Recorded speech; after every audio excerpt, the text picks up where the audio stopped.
Ke YB Lok, okey. YB Rafizi respon dulu. Mic dua-dua sini lah. Baik, silakan. Assalamualaikum warahmatullahi wabarakatuh. Kat bawah tu gila bising. Baik, soalannya ialah kenyataan Datuk Mukhriz dan beberapa kenyataan lain yang ada orang katakan ini bukti dah kena makan dengan Tun Mahathir dan dia. Tugas kita ialah menghasut. Kita hasut rakyat tiap-tiap hari suruh buang UMNO Barisan Nasional. Tak, memang betul. Nak menang kerajaan tukar, memang tugas kita kena menghasut. Kita hasut rakyat tiap-tiap hari untuk tukar Barisan Nasional, memang kita buat.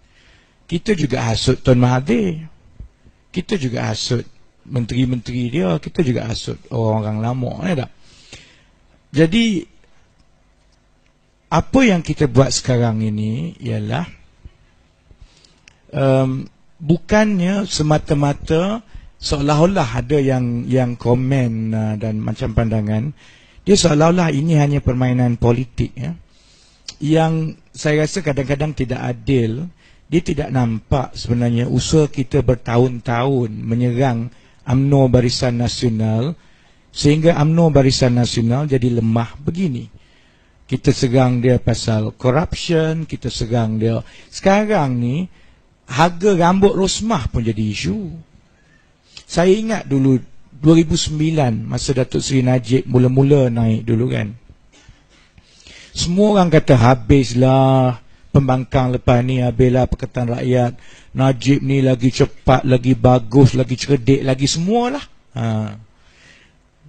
Tapi kita tak nampak Najib, kita nampak Rosmah. Daripada 2009 lagi, kadang-kadang orang lupa bahawa masalah yang UMNO Barisan Nasional ada sekarang ini, itu ialah sumbangan berterusan serangan yang dibuat oleh pembangkang. Dia bukan jadi tiba-tiba, bukan Mahathir yang kata. Baik. Maknanya apa dia? Perpecahan yang berlaku dalam UMNO satu lagi apabila pengundi atas pagar Melayu ini mula buka mata dan buka hati, dia kadang-kadang proses itu is irreversible. Proses itu bukannya contohnya hanya kerana Mahathir hadir dengan pembangkang, lepas tu Najib jatuh, pup dia balik terus. Tidak. Pengundi atas pagar sebelum ini kebanyakan mereka dia terlindung dan terpisah daripada maklumat. Dia tak nampak. Dia membesar dalam suasana yang very pro-establishment. But once you have a political awakening, once they actually realize this is what has happened all this while, maka segala perkara, keburukan, rasuah, penyelewengan, dia akan terima, dia akan tengok. Jadi proses itu is not an easily reversible process by UMNO. Sebab itu bila kita ada lonjakan, kita sekarang ini boleh menghasut pula golongan-golongan yang selama ini tak nak bagi ruang kepada kita. Selalunya hasutan kita berjaya. Yang ini yang saya rasa ramai orang tak nampak. Bila dia dah nampak sedikit sebanyak, baru dia tahu. Memang betul celaka punya Rosmah. Selama ini dia tak peduli, dia tak tahu. Bila dia dah tahu, dohmir, hati, akal manusia ni, tak ramai manusia yang betul-betul jahat ni, tak ramai. Kebanyakannya ialah sama ada dia tak tahu, dia tak nampak. Hatta orang UMNO sendiri pun, bila dia dah nampak, maka bagi saya untuk dia tiba-tiba hanya kerana Najib semua tu jatuh straight, itu tidak semudah itu berlaku lah. Itu yang pertama. Sebab itu, apabila Datuk Mukhriz kata nanti calon Perdana Menteri ini daripada UMNO, dia nak jatuhkan Perdana Menteri saja, dia bukan nak jatuhkan kerajaan. Saya faham kenapa dia kata begitu. Kerana selepas mereka hadir, saya rasa Tun Mahathir dan sahabat-sahabat mereka pun tidak menjangkakan serangan yang begitu kuat terhadap mereka. Kerana sebenarnya memang betul, itu adalah peluang yang cantik bagi Datuk Seri Najib di dalam UMNO. Kerana apabila Tun Mahathir, Tan Sri Muhyiddin, Datuk Seri Mukhris hadir sepentas dengan pembangkang Lim Kit Siang, DAP terutamanya, maka dia akan gunakan naratif itu. Ini dah masuk DAP, ini dah jadi kuda tunggangan pembangkang dan lain-lain. Jadi serangan itu kuat. Sebab itu saya tengok Datuk Seri Mukhris, dia mungkin agak panik seketika dia buat kenyataan itu.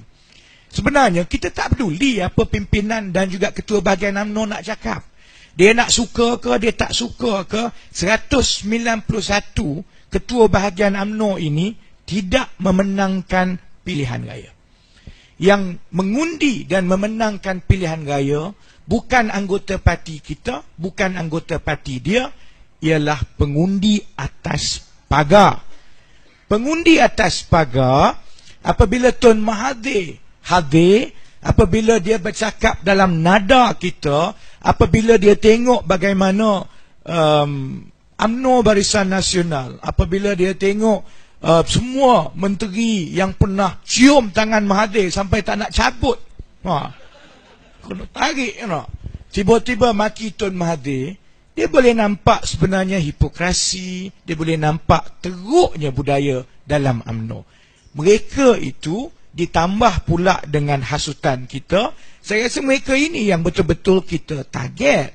Tak peduli apa yang orang politik cakap. Sebab itu saya macam, ni saya nak sebut lah ni, saya sekarang lagi banyak kena serang dengan orang PAS daripada dengan orang UMNO. Yang duk pergi serang saya dekat Twitter lah, dekat Facebook saya, ni orang PAS. Yang duk cerita macam-macam lah, kata saya tak peduli sebenarnya apa yang dia orang nak kata. Saya tak peduli. Saya juga tak peduli apa yang ketua bahagian UMNO, AJK UMNO nak cakap, ikut suka. Saya hanya pentingkan 40% pengundi atas pagar Melayu. Yang itu yang akan memenangkan pilihan raya. Dan yang ini yang kesetiaannya tidak ada kepada mana-mana parti. Mereka ni orang biasa. Dia pun sakit hati pasal GST. Cuma sebelum ini dia hormat sama ada Mahathir ke, ataupun dia membesar dalam suasana pro-establishment ke, dia tak nak campur politik ke. Sekarang ini orang yang macam ini yang kita ketuk hati. Lagi banyak UMNO serang Tun Mahathir, Datuk Seri Mukhris, tak kisahlah apa jawapan mereka mengenai nak jatuhkan. Saya rasa seperti yang saya sebut tadi, the process is irreversible. Dan akhir yang bab itu, kalau kita terangkan, sebenarnya the mathematics is very simple and straightforward. Hanya ada dua cara untuk naikkan Perdana Menteri baru. Pertama ialah dengan kita buat undi tidak percaya. Undi tidak percaya, kalaulah entah macam manalah Tun Mahathir tiba-tiba berjaya dapatkan 35 orang Barisan Nasional, ni dah tolak tepi, berjaya melepasi benteng pertahanan Azalina, Mak Maslan, semua ni lepas semua ni, tiba-tiba dia dapat 35 orang untuk buat undi tidak percaya. Yang nak dinamakan sebagai Perdana Menteri itu, siapa yang akan pilih? 115 orang ahli parlimen yang buat undi tak percaya. Ilmu hisap dia macam mana? Kira-kira dia macam mana? 35 Barisan Nasional, 80 Pakatan Harapan. Kalau dia tak setuju dengan terma-terma kita, kalau dia tak setuju dengan calon kita, kalau tidak ada kompromi, benda tu tak jadi. Tidak boleh ada Perdana Menteri baru daripada UMNO Barisan Nasional nak naikkan tanpa suara yang besar dan juga syarat-syarat yang ditetapkan oleh Pakatan Harapan, kerana kita blok yang paling besar. Kalau Mahathir tak setuju, contohnya dia dah dapat 35 orang, ada 115 orang, tapi dia kata, tak naklah, aku tak setuju dengan kau. Tak apalah, kau hiduplah dengan Najib sampai mampus. Dia nak buat apa? Akhirnya dia tak ada pilihan. Okey, itu yang pertama dari segi. Cara kedua ialah dengan pilihan raya, yang saya rasa itu hasilnya ialah perkara ini akan berlanjutan. 1-2 tahun akan berterusan. Akhirnya dengan 2 tahun ini UMNO berpecah, pengundi Melayu buka mata, ada perubahan, dan insya-Allah kita menang dengan baik dalam pilihan raya umum. Baik, yang permutation ataupun